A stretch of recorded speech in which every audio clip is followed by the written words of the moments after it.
président d'un autre bord, si je comprends bien. Donc merci à Jean-Paul pour cette historique et ce résumé de la première année de fonctionnement de Paris Grand Ouest. Donc la passation de flambeau entre l'ancienne équipe et la nouvelle équipe dans la vie d'un Lions Club est toujours un événement solennel et important. C'est pourquoi je souhaite vous remercier toutes et tous très chaleureusement pour votre présence ce soir. Donc merci à toutes et à tous pour votre présence ce soir. Lorsque j'ai rencontré Jean-Paul, Hugues, chez Romain Berthaud, à la Tour de Pise, à la Baule en février 2020, je ne connaissais absolument pas ce qu'était le Lions Club international, ses engagements et ses valeurs. Lorsqu'ils m'ont expliqué leur volonté de créer un Lions Club, Passion, avec des membres attachés à la région parisienne et à la région de Bretagne, avec une vision Web 2.0, pour aider les jeunes en situation de handicap ou en précarité sociale, leur projet m'a beaucoup intéressé. Ceci pour trois raisons principales.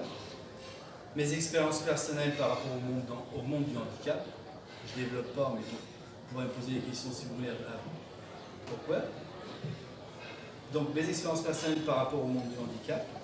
Mon intérêt pour les possibilités qu'offrent Internet et les réseaux sociaux, ainsi qu'une de mes passions qui est la communication, d'une façon générale. Et la stratégie de PVDO, de développer des actions de grande envergure et long cours. Aussi, lorsque le conseil d'administration de Paris Grand Ouest m'a demandé si j'étais d'accord pour prendre en charge la commission communication, j'ai accepté volontiers cette mission. Donc créée en février 2020, nous devions recevoir le 10 mars 2020 à Toulouse notre charte du Lions Club en main propre, des mains du président du Lions Club international, le Dr Choi, comme nous l'a dit Jean-Paul tout à l'heure. Pour moi, c'était un grand honneur pour PVDO, tout juste créé, de pouvoir rencontrer le directeur international en France à cette occasion. Le Covid est passé par là.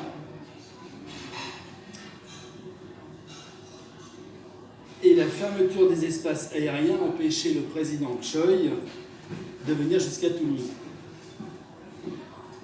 Mais malheureusement, cela n'a pas empêché Paris Grand Ouest de se mettre en place, mais heureusement, malheureusement, oui.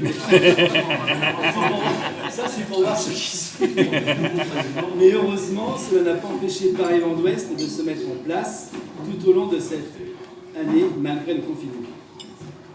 Donc un bilan, on va dire, de la première année. Donc cette première année d'existence, placée sous le joug de la crise sanitaire, a eu un double impact. Premier impact, un impact limitant. Cela nous a considérablement gênés de ne pas nous voir physiquement à cause du Covid,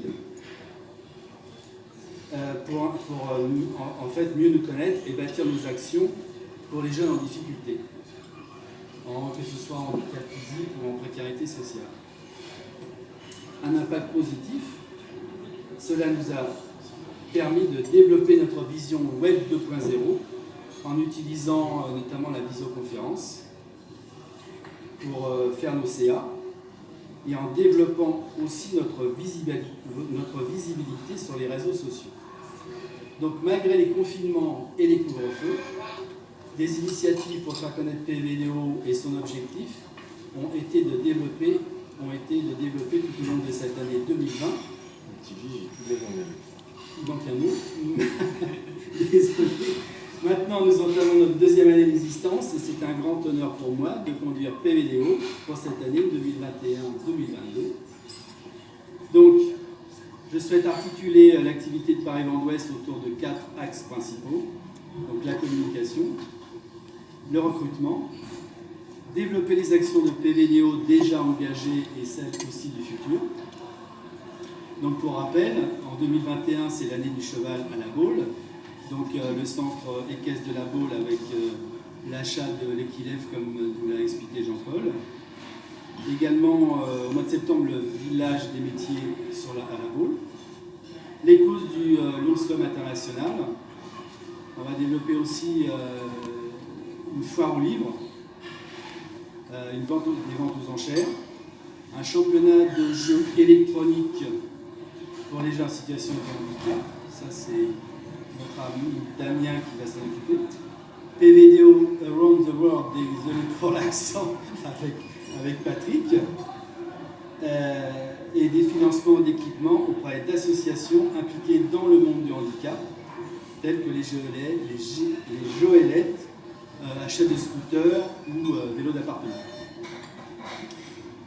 Et également garantir la perpétuation des valeurs du l'humanisme. Donc la communication, c'est faire connaître PVDO et augmenter sa visibilité et celle de ses actions. Donc on a déjà œuvré, on va dire, dans ce sens-là tout au long de la première année. Donc création des talk-offs, c'est table ouverte à tous les vents. Donc on se réunit dans le centre de la Baule le vendredi midi et puis on discute l'humanisme, mais aussi d'autres sujets. La création de spot PVDO, donc en fait c'est notre bulletin d'information trimestriel pour voir tout ce qui se passe au niveau des PVDO. Quelque chose qui m'a beaucoup plu, et c'est bien dommage pour l'instant, il n'y a personne qui reprend le flambeau, mais c'est la création de la lettre mensuelle de l'éthique rédigée par notre chef de protocole Jacques Lortinoir.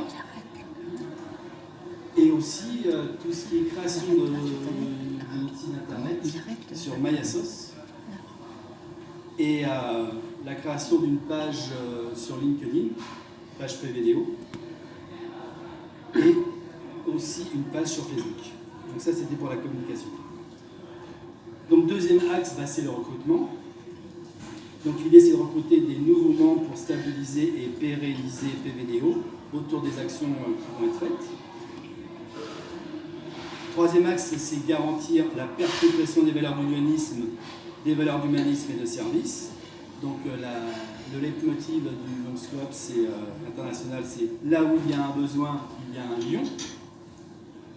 Et donc je souhaite porter ces valeurs avec tout l'ensemble des membres de PVDO, tout ça dans un climat de bienveillance et de respect au quotidien. Donc je vous remercie pour votre attention et je demande à l'équipe 2021-2022 de me rejoindre et ainsi aussi que l'équipe 2020-2021. Donc Serge et Pina, merci de me rejoindre. Donc Serge, il va...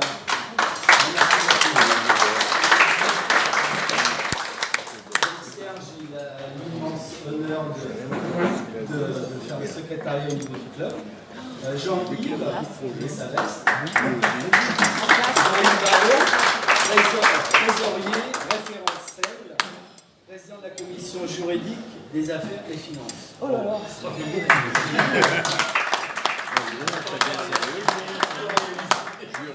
Notre IMP immédiat passe-président Juan Paolo.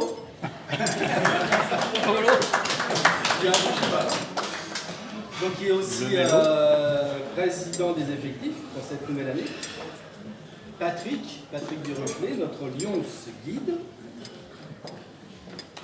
Damien Caillot, président de la commission service.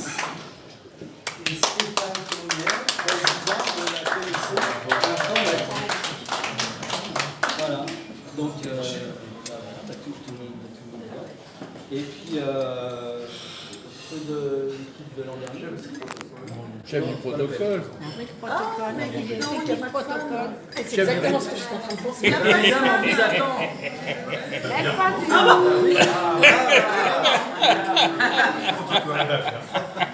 On a dû être là. Oui. Non, Jacques le fait très très bien. Plein de dames qui nous rejoignent. Ça y est, vous avez pris les photos? C'est bon. C'est bon.